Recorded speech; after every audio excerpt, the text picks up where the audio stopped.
There were scattered reports of people feeling it in many parts of Greater Victoria. With more on how people felt it there, and does this mean we are any closer to seeing the big one strike here on the island? Kylie Stan.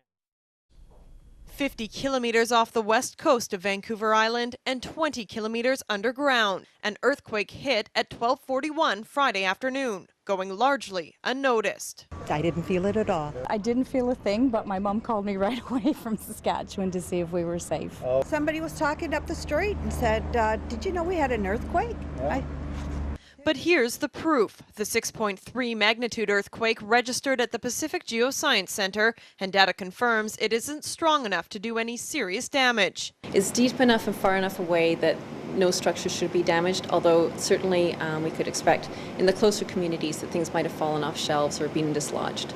It's the second largest quake to hit the region. This is the big one in here. It's hard to see. It's going so fast.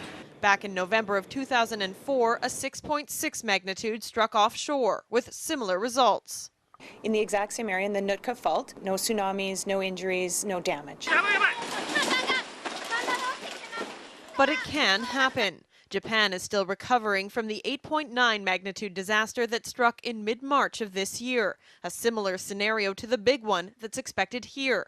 And with seismic activity picking up, there's concern it's a signal of things to come. It's really hard to know whether something is a precursor because they're not labeled as such.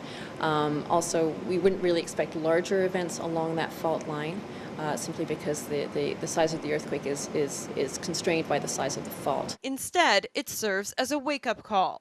It does kind of scare you a bit. I'm pretty knowledgeable about what to do, but I could get better prepared. There's more that we can do. When it's in countries far away, it doesn't hit as close to home, but when it's this close, then you're like, oh, okay, maybe I should actually be a little bit more prepared. So far, Victoria remains untouched, but there's no way of knowing what could happen or when.